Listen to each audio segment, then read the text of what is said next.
Excellency, thank you for inviting me here. 5 minutes. I will try my best. I'm Luca Fedi from the International Labour Office. I'm the employment economist for Egypt and North Africa. First, obviously, to congratulate Dr. Raghi and his team for another excellent piece of analysis that he has delivered in collaboration with the Ministry of Planning, and as the chair was commenting also before, Dr.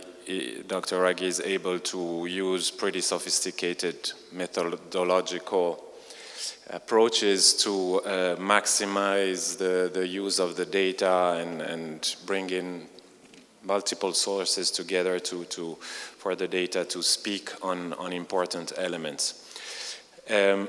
Some comments on the overall findings and perhaps from an international perspective as well. Yes, the very good news to be noted about the growth in employment that is within small and medium enterprises as opposed to large and as opposed to micro.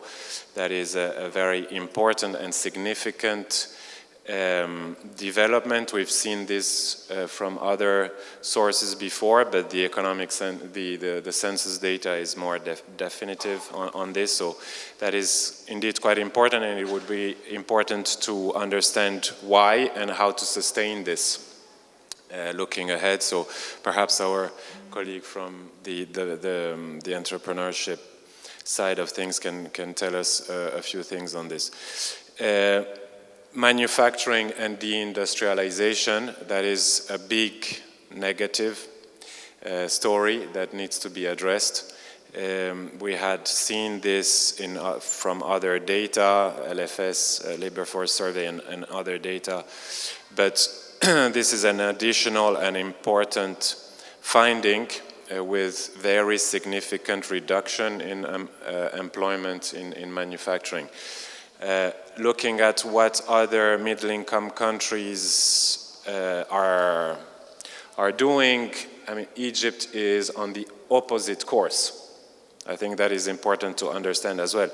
The deindustrialization in Egypt contrasts with the path that other large middle-income countries are taking towards higher income status, where the share of employment in manufacturing is actually increasing in the last 10 to 20 years. So that is really an issue of major concern, I would say, for Egypt and for policy making in Egypt, and would call for a broad and ambitious manufacturing strategy for the country.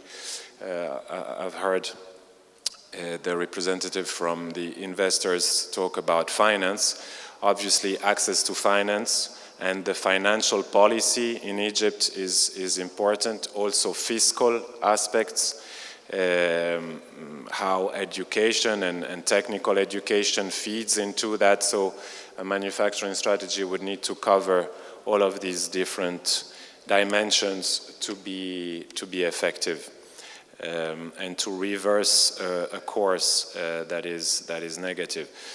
A third line of comments is on productivity, and you've noted how with little data available, you've noted some points there on productivity. Obviously, productivity is the economic indicator as far as the wealth in the country, and overall stagnation in productivity is also quite an issue to be addressed. With more data coming in from the economic census, it will be important, I think, to better understand total factor productivity, labor productivity, and what would be some key correlates that explain a stagnation in productivity.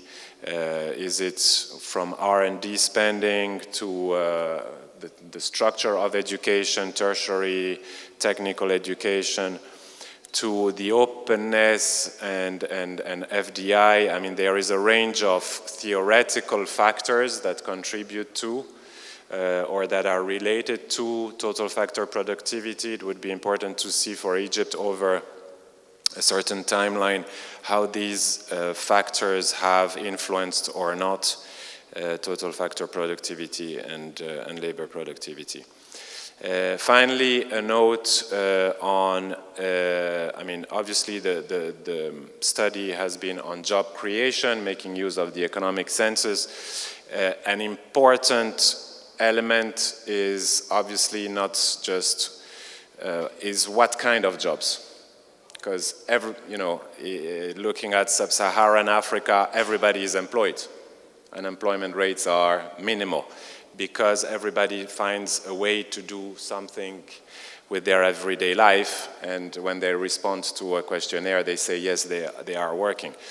The question is, higher quality jobs, better quality jobs, and so on. The study has mentioned the question of informality rising, and that is also, important to note. And I think these different elements are interrelated. The loss of manufacturing, the stagnating productivity, and the rising informality are part of the same story.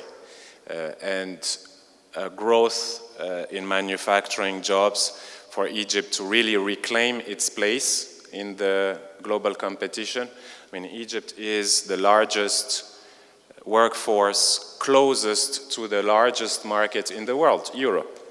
So that puts you in, a privileged position in terms of high labor intensive industries, and Egypt needs to reclaim that position, and that is going to, in my mind, be a driver of better jobs, less informal jobs, and sustainable growth. Thank you.